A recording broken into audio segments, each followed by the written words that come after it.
क्या आप आरक्षण के पक्ष में हैं या इसके विरोधियों में से? आइए जानते हैं आरक्षण का पूरा सच। आरक्षण एक ऐसा मुद्दा है जिसे समझना बेहद जरूरी है।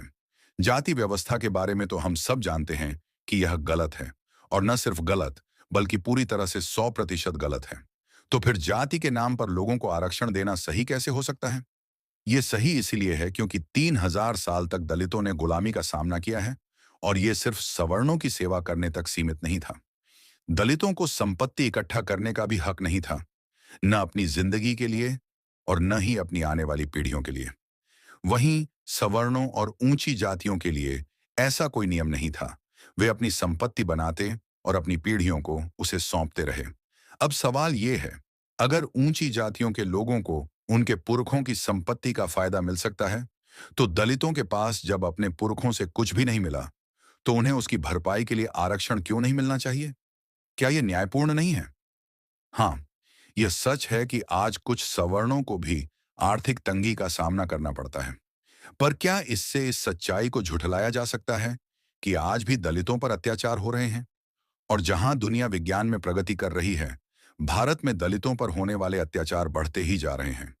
उनकी आवाज मीडिया तक नहीं पहुंच पाती, क्योंकि मीडिया के चैनल्स कुछ गिने चुने लोगों की चापलूसी में व्यस्त हैं। सोचिए, सीवर कर्मचारी ज्यादातर दलित ही क्यों होते हैं? बड़ी बड़ी संस्थाओं में ऊंची जातियों के लोग ही क्यों बैठे होते हैं, जबकि भारत की आबादी का 90% हिस्सा ओबीसी, एससी और एसटी है? ये आंकड़े क्या बता रहे हैं? आरक्षण मिल रहा है या फिर कुछ लोगों के लिए खेल रचा जा रहा है? वो लोग कौन हैं? आरएसएस के लोग।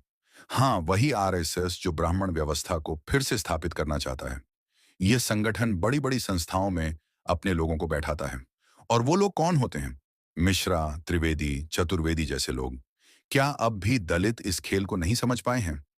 जब इन सवर्णों को दलितों के आरक्षण से जलन होने लगी, तो उन्होंने ऐसे हथकंडे अपनाने शुरू कर दिए जिससे दिखता है कि दलितों को आरक्षण मिल रहा है, पर असल में उनकी हालत और भी पिछड़ी जा रही है। आम जनता आज भी इसे नहीं समझती। शायद उनकी समझ उतनी विकसित नहीं है। पर क्या दलित नेताओं ने कुछ करने की हिम्मत दिखाई है, या वे भी बीजेपी की चापलूसी में लगे हुए हैं?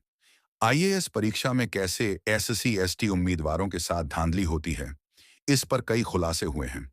और ये सिर्फ कुछ खबरें हैं जो सामने आई हैं। अभी कितने मामले हैं जिन पर पर्दा डाला जा रहा है? सरकारी संस्थानों में दलितों का हक मारा जा रहा है, और ये साजिश सिर्फ कुछ लोगों को ही नजर आती है। तो दोस्तों, इन तथ्यों पर सोचिए और जानिए कि आरक्षण की असली सच्चाई क्या है। इस जानकारी ने आपको क्या सोचने पर मजबूर किया? हमें कमेंट्स में जरूर बताएं। ऐसे ही महत्वपूर्ण तथ्यों को जानने के लिए हमारे चैनल को सब्सक्राइब करना ना भूलें।